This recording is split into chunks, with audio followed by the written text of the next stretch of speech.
Deixe seu like e inscreva-se no canal.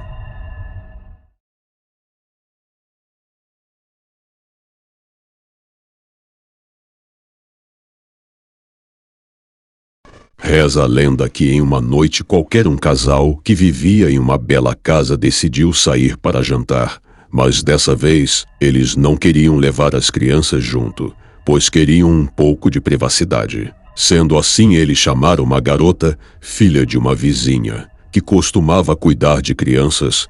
Antes das 10 os dois haviam saído e deixado a menina cuidar de seus filhos. Logo que os pais deixaram a casa, a garota levou as duas crianças para cima e as colocou na cama. Durante todo o tempo em que passou no quarto dos pequenos, ela sentiu-se observada.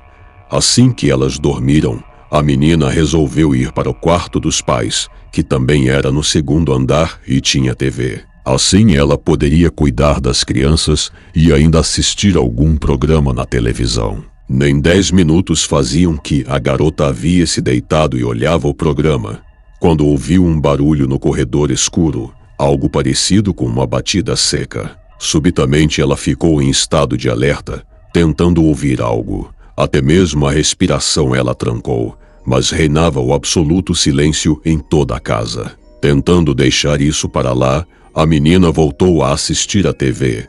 Mas poucos segundos depois, outro barulho retumbou pelo corredor, dessa vez mais baixo, porém mais próximo. Juntando toda sua coragem, a menina se levantou da cama sem fazer nenhum barulho, e pé por pé ela foi até a porta entreaberta. Sem movimentá-la, a menina espiou o escuro corredor, mas não enxergou nada a não ser o breu e uma tênue luz que vinha da janela no fim do corredor. Vendo que tudo parecia normal, ela se virou e no momento em que deu o primeiro passo em direção à cama, seu coração parou por um segundo, pois um barulho veio lá de baixo.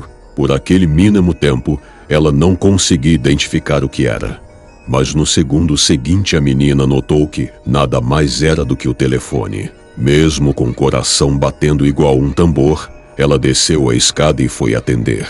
No momento que tirou o telefone do gancho, e garota só ouviu um chiado, que até mesmo parecia de um animal, mas era humano, uma respiração pesada. Mas ninguém falou nada, e na hora em que ela abriu a boca para falar, a linha caiu. Assustada, a menina subiu as escadas correndo e foi ver as crianças. No momento em que ela abriu a porta e acendeu a luz, ficou totalmente paralisada, pois no outro lado do quarto ela viu um palhaço em pé. Durante alguns segundos, ela não conseguiu se mover, mas notou que o palhaço também estava imóvel. Pensando mais inteligentemente, ela notou que era na verdade uma estátua. Afinal, fazia todo sentido ter uma dessas no quarto das crianças, apesar de ela não se lembrar dela na hora que colocou os pequenos a dormir. Vendo que os dois ainda dormiam, ela se virou e retornou ao quarto dos pais. Quando ela fechou a porta, mais uma vez o telefone começou a tocar novamente. Outra vez ela desceu e atendeu, só que dessa vez uma voz rouca, que ecoava no telefone, falou: "Estou mais perto do que imagina, talvez fosse bom ir ver as crianças." E em seguida a voz riu. Sem pensar duas vezes, mas com um medo sem tamanho, a garota subiu as escadas com o telefone na mão e entrou no quarto das crianças. Para sua surpresa, as duas dormiam e tudo parecia normal. Durante alguns minutos, ela ficou ali parada, respirando fundo. Depois virou para sair e quando deu um passo em direção à porta, ela pôde ouvir um barulho atrás dela. Porém, antes mesmo que pudesse se virar, ela deu um pulo, pois o telefone começou a tocar em sua mão. Rapidamente ela se lembrou da última ligação e assim que atendeu, já começou a gritar, mas quem falava do outro lado da linha era o pai das crianças. "Está tudo bem aí?" Demorou um pouco até ela se recompor e responder: "Está sim, me assustei um pouco com o telefone e essa estátua de palhaço que tem nos quartos das crianças ajudou." Esse antes mesmo que ela pudesse terminar a frase, o pai já estava gritando: "Tire as crianças imediatamente da casa. Não temos nenhuma estátua de palhaço." as crianças e a garota estão desaparecidas até hoje.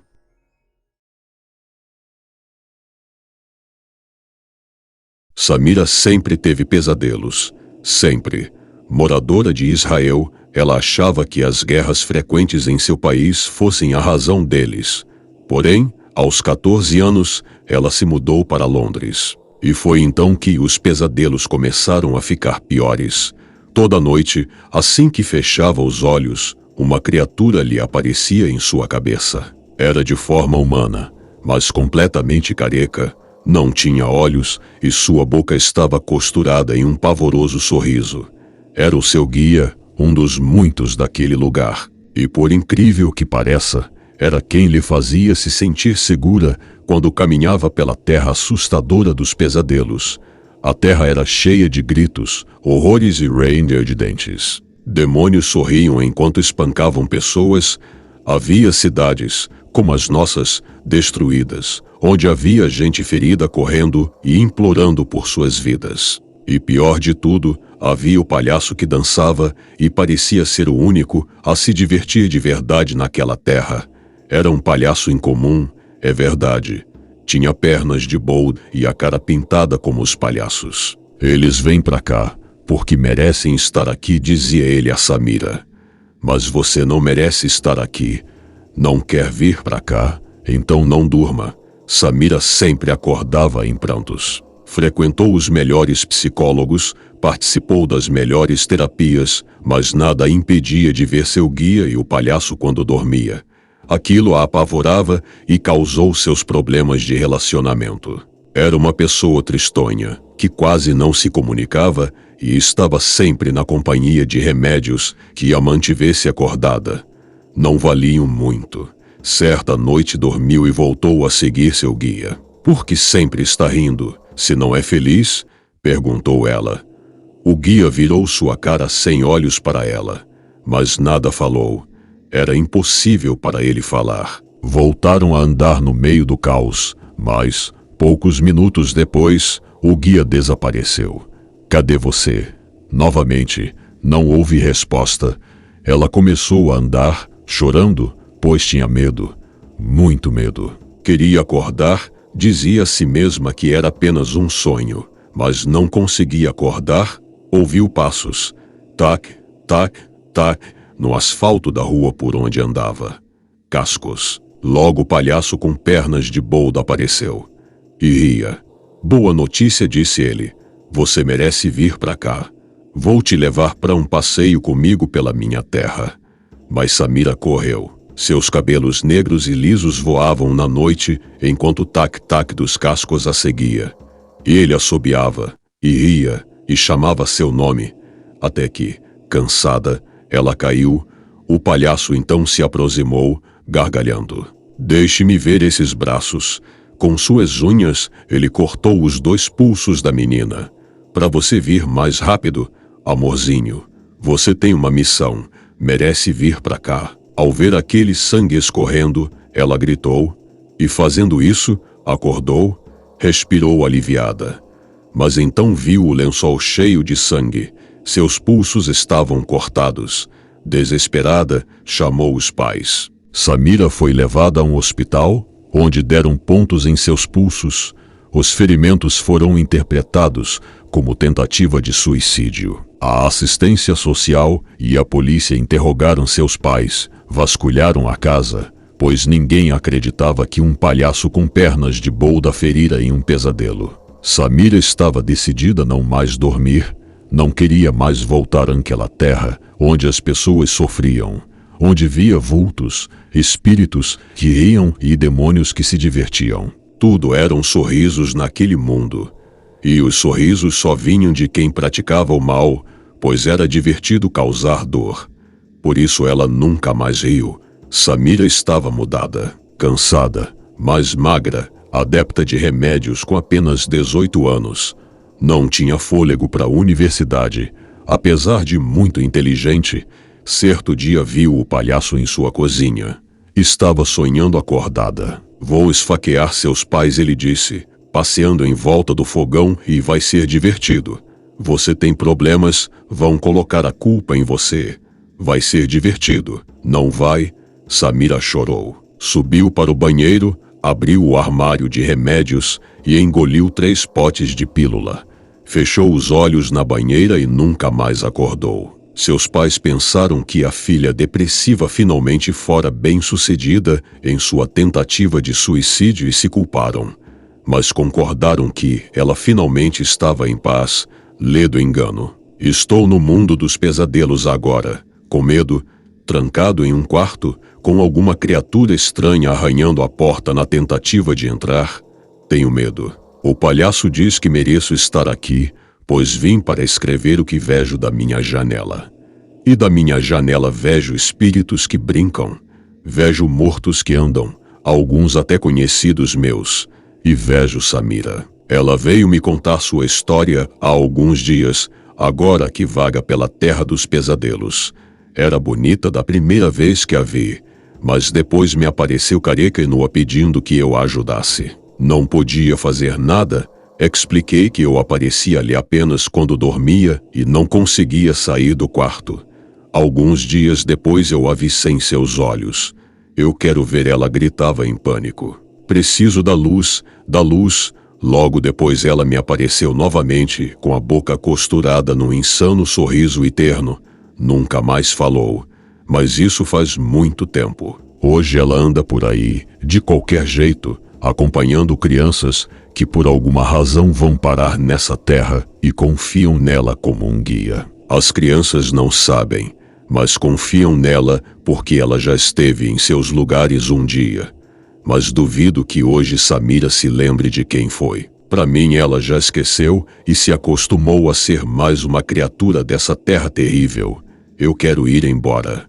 Não mereço estar aqui descrevendo toda essa dor. Só posso dar um conselho. Não durma. Tac, tac, tac. Porque ele sempre tem que aparecer quando fecho os olhos.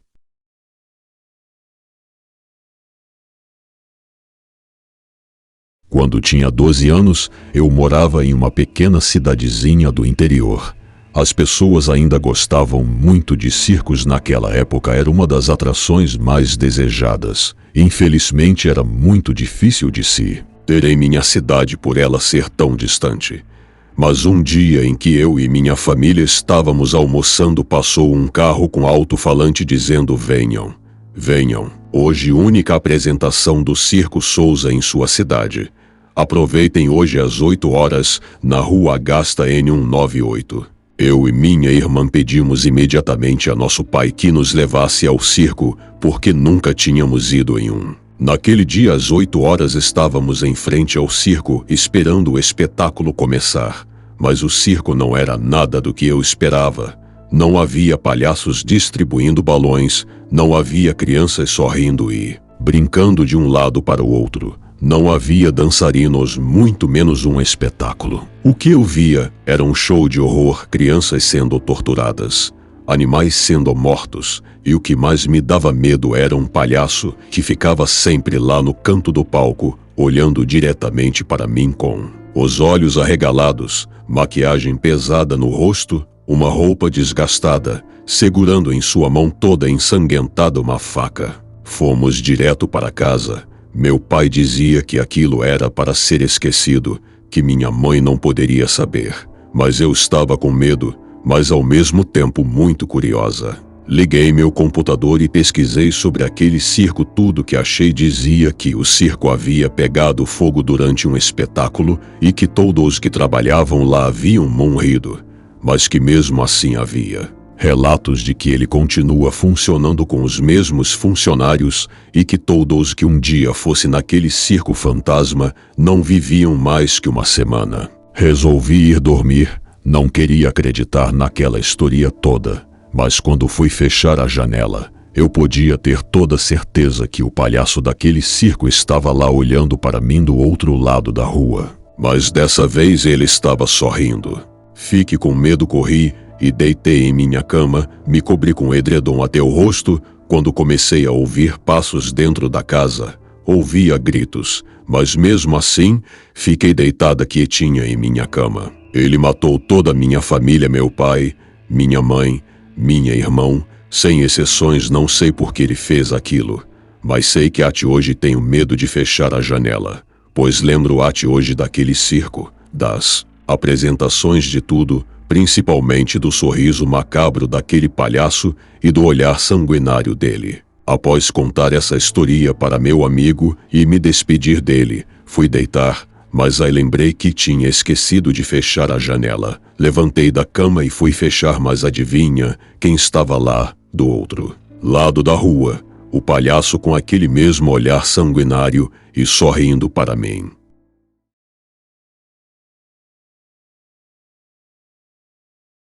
Era uma vez um palhaço chamado Coco. Nos palcos do circo, ele não conseguia fazer ninguém sorrir. Foi então que enlouqueceu e fugiu do circo. Todos os dias que a lua era minguante, ele subia em um coqueiro para observá-la, pois a lua sorria para ele. Quando uma nuvem tampava o sorriso da lua, ele descia do coqueiro para observar outros sorrisos, os das pessoas. Então, quando encontrava algum transeunte, ele começava a fazer palhaçadas, mas se a pessoa não sorrisse, ele a castigava, às vezes com a morte. E ele fazia isso até que a nuvem saísse da frente da lua. O palhaço do coqueiro é uma lenda do Janda, bairro de Paulista, Pernambuco. Quando for para lá, cuidado com o palhaço frustrado que vive por aquela região pregando sustos nas pessoas nas noites de lua minguante. É bom que você esteja sorrindo igual a lua, senão o palhaço frustrado vai lhe dar um castigo.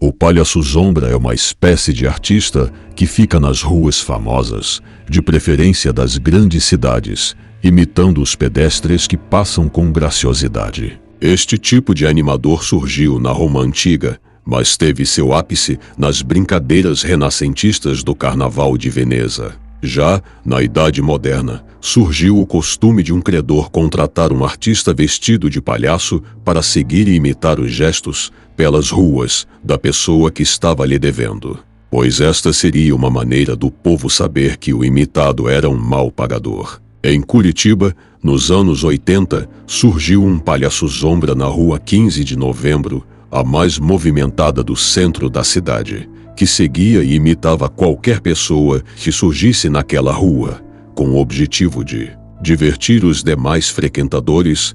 Este artista usava maquiagem de circo e vestes variadas.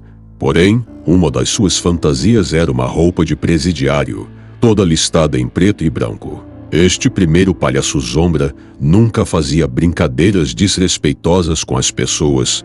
Inclusive, tinha momentos que era muito gentil. Nos anos 90, este artista deu um pequeno intervalo. Então, 2 animadores argentinos tomaram seu lugar. Estes atores portenhos tinham brincadeiras mais ousadas, como exemplos, imitar pessoas com necessidades especiais, abraçar e beijar na boca as mulheres na rua, causando, às vezes, um certo constrangimento.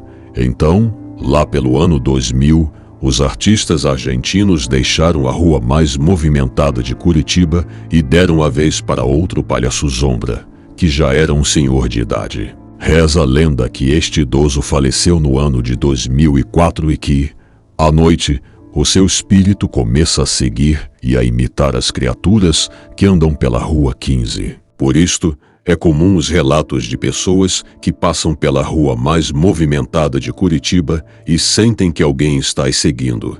Porém, quando olham para trás não enxergam ninguém. Mas a sensação de que alguém está fungando nos seus pescoços é nítida. Pois é, pelo jeito, este é mais um mistério de Curitiba. Depois, em 2005, o primeiro palhaço Sombra, aquele mesmo que começou nos anos 80, voltou a atuar, permanecendo assim até outubro de 2013. Pois, dia 3 de novembro, este artista foi envolvido numa confusão. Segundo testemunhas, ele estava andando por uma rua perto da sua casa, no bairro Parolim, quando, de repente, um marginal conhecido na região passou a segui-lo com intenção de assaltá-lo. O artista, quando percebeu tudo, pegou uma faca e matou, em defesa própria, o bandido, Após isto, autoridades afirmaram que o ator ficará preso somente por alguns dias. Afinal, tudo indica que o artista agiu por legítima defesa. O curioso é que, por coincidência, uma das fantasias que o animador usava para trabalhar na Rua 15 de Novembro era de presidiário.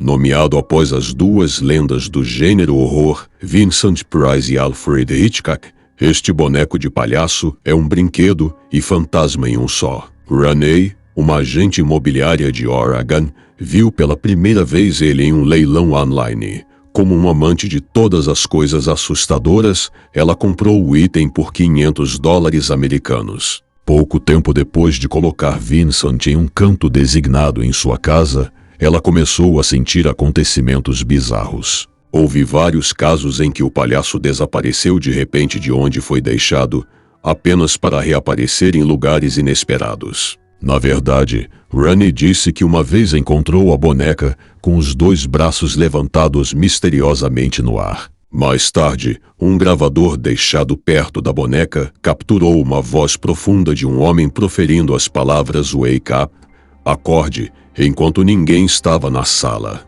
Embora acredite-se que Vincent Hitchcock é possuído por um espírito de uma criança, a identidade do fantasma permanece um mistério.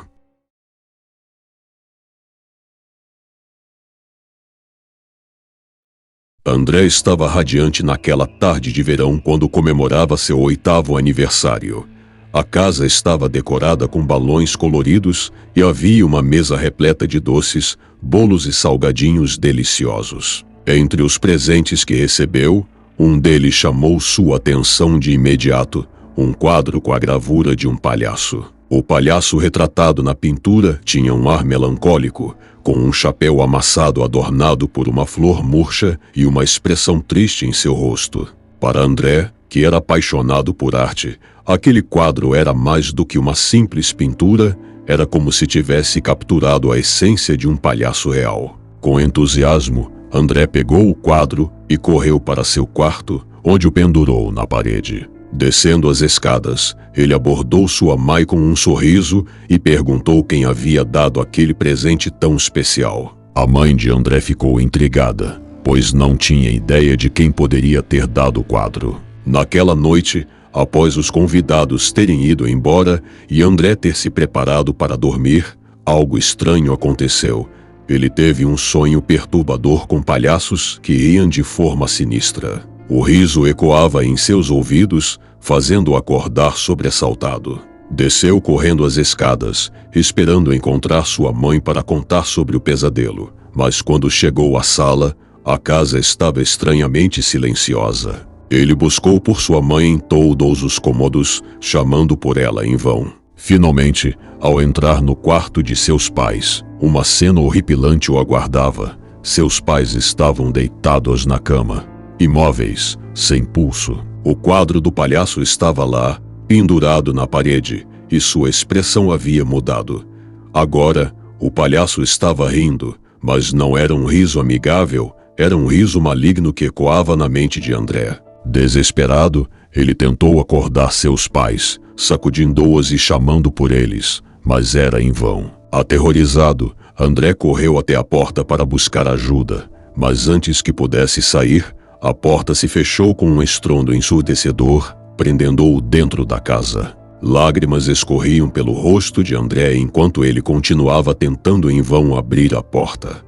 Dias se passaram sem que ninguém soubesse o que aconteceu naquela casa. Amigos e familiares estranharam o desaparecimento de André e seus pais, até que, finalmente, a polícia recebeu uma denúncia sobre a casa e entrou no local. O que encontraram foi uma cena horripilante. André estava morto, deitado ao lado de seus pais.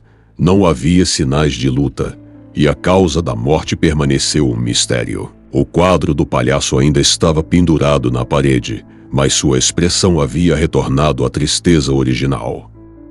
À medida que o tempo passava, a casa de André se tornou um lugar abandonado e esquecido, um marco sombrio na cidade. A história da tragédia que aconteceu ali persistia como um segredo sombrio, e poucos ousavam se aproximar do local. No entanto, uma década depois da terrível morte de André e seus pais, a casa foi adquirida por uma família que não conhecia a história sombria que a cercava. Eles estavam em busca de uma casa grande e acessível, sem ter conhecimento do passado sinistro que a casa escondia. Assim que se mudaram, a família começou a experimentar eventos inexplicáveis. As luzes piscavam sem motivo, objetos se moviam sozinhos e sons estranhos ecoavam pelos corredores à noite. Eles tentaram ignorar esses incidentes, atribuindo-os a problemas elétricos e à idade da casa. Mas, à medida que os dias se transformaram em semanas, o quadro do palhaço na parede de André começou a atrair a atenção da filha mais nova da família, Clara. Ela era uma criança curiosa e ficava fascinada com a expressão triste do palhaço. Durante a noite, Clara jurava ouvir sussurros vindos do quadro, como se o palhaço tentasse se comunicar com ela. À medida que Clara ficava mais envolvida com o quadro, seu comportamento começou a mudar. Ela se tornou distante, passando horas olhando para a pintura e conversando com o palhaço imaginário. A família ficou preocupada com a obsessão dela e tentou convencê-la a se afastar do quadro, mas Clara parecia incapaz de resistir à atração que sentia por ele. Enquanto isso, os eventos inexplicáveis na casa continuavam a se intensificar. Portas se trancavam sozinhas, móveis se moviam com força e, ocasionalmente, a risada maligna do palhaço podia ser ouvida, ecoando pelos corredores da casa. A família estava à beira do desespero, sem saber o que fazer para conter a crescente atividade paranormal. Clara, no entanto, estava cada vez mais convencida de que o palhaço era seu único amigo, seu confidente no mundo estranho e assustador que sua casa havia se tornado. Conforme os eventos sobrenaturais na casa se tornavam mais intensos, a família não conseguia mais ignorar a terrível realidade que os cercava. Já não eram apenas sons misteriosos e luzes piscando. Agora, objetos voavam pelo ar e sombras sinistras percorriam os corredores à noite. Desesperados por ajuda, os pais de Clara decidiram procurar a ajuda de especialistas em atividades paranormais. Um médium foi chamado para investigar a casa. Ele entrou na casa com um ar de determinação, pronto para enfrentar o desconhecido. Enquanto o médium explorava cada cômodo da casa, a presença do quadro do palhaço continuava a chamar a atenção de Clara. Ela estava convencida de que o palhaço na pintura era sua única conexão com o mundo sobrenatural que havia se apoderado de sua casa. O médium, após horas de investigação, finalmente se concentrou no quadro. Ele examinou a pintura com olhos experientes e começou a murmurar palavras incompreensíveis. Gradualmente, a expressão triste do palhaço na pintura começou a mudar, como se o próprio palhaço estivesse respondendo ao médium. Nesse momento, a casa tremeu e um arrepio percorreu o local. O palhaço na pintura de repente saltou da moldura, tomando uma forma etérea. Era como se ele tivesse ganhado vida. Clara olhou para o palhaço com admiração e medo, sem saber o que esperar. O médium continuou sua comunicação com o palhaço, tentando entender sua história e seu propósito. O palhaço começou a se manifestar de maneira mais clara, revelando que ele era, na verdade, o espírito de um artista circense que havia sido aprisionado injustamente em seu quadro como resultado de uma maldição. O palhaço explicou que ansiava por liberdade e que sua tristeza havia se transformado em raiva ao longo dos anos. Foi essa raiva que alimentou as atividades paranormais na casa. No entanto, ele prometeu não fazer mal a Clara ou a sua família, desde que eles o ajudassem a quebrar a maldição que o mantinha preso. A família, agora ciente da verdade por trás da maldição, concordou em ajudar o palhaço. Eles se reuniram para descobrir como quebrar a maldição e libertar o espírito do palhaço. A história da casa de André e do palhaço triste estava longe de terminar. A família e o espírito do palhaço enfrentariam desafios sobrenaturais, reviravoltas surpreendentes e uma busca desesperada pela redenção. A casa, que já foi um lugar de tragédia, agora se tornaria um campo de batalha entre o mundo dos vivos e o sobrenatural, com o destino de Clara e sua família pendurado por um fio. Conforme a família se aprofundava na busca para quebrar a maldição, eles descobriram que a chave para libertar o espírito do palhaço estava ligada a uma antiga lenda circense. Segundo a lenda, um artefato mágico conhecido como a Lágrima do Palhaço tinha o poder de quebrar a maldição e libertar o espírito aprisionado. Determinados a encontrar essa lágrima e encerrar o tormento, a família embarcou em uma jornada cheia de desafios sobrenaturais. Eles visitaram circos abandonados, pesquisaram em bibliotecas antigas e buscaram a orientação de outros médiuns e especialistas em paranormalidade. A jornada foi repleta de perigos e obstáculos, com o palhaço fantasma frequentemente testando a lealdade e a determinação da família. No entanto, Clara continuava acreditando na boa vontade do palhaço e se tornou uma espécie de mediadora entre ele e sua família. Finalmente, após muitas provações, a família encontrou a lendária Lágrima do Palhaço em um local secreto do último circo onde o artista havia se apresentado. O artefato era uma pequena pedra com uma lágrima esculpida, irradiando uma aura de energia. Com a lágrima em mãos, a família retornou à casa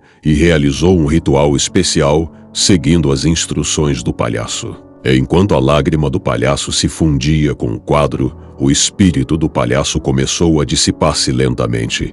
Sua expressão triste finalmente se transformou em um sorriso agradecido. Quando o processo estava completo, o palhaço desapareceu e a casa finalmente se acalmou. Os eventos paranormais cessaram e a família pôde finalmente viver em paz naquela que havia sido a casa assombrada de André. Clara, agora uma adolescente, olhou para o quadro vazio com um sorriso de alívio. Ela sabia que o palhaço não estava mais aprisionado e sua tristeza havia se transformado em alegria pela libertação. A casa, antes sinistra e sombria, se transformou em um lar feliz. A história da casa de André e do palhaço triste se tornou uma lembrança distante, uma lenda contada às novas gerações como um lembrete de como o amor e a determinação podem superar até mesmo as maldições mais antigas. A casa, agora cheia de vida e risos, permaneceu como um símbolo de esperança e redenção, um lugar onde os espíritos perturbados encontraram a paz e a família encontrou a força para enfrentar o desconhecido.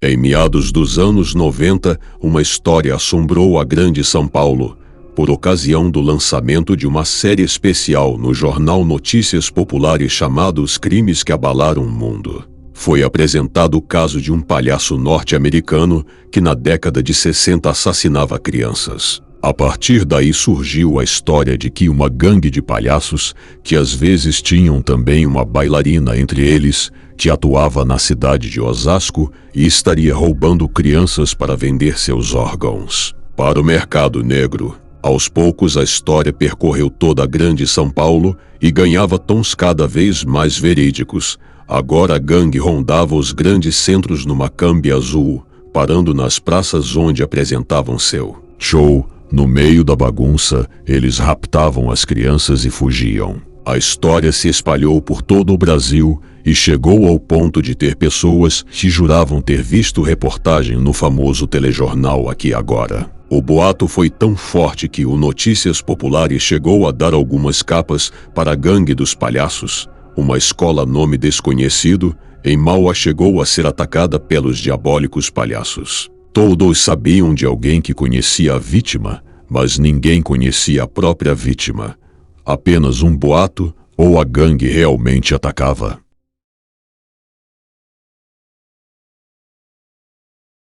Frederick Zásaby era um palhaço tchecoslovaco que se mudou para Liverpool durante a Belle Époque. Ele tragicamente se suicidou, mas seu fantasma ficou para trás para assombrar as crianças inocentes. Em dezembro de 2002, Thomas e seu irmão, Aaron, foram acordados em suas camas de beliche com o que parecia ser uma risada sinistra ecoando pelo quarto.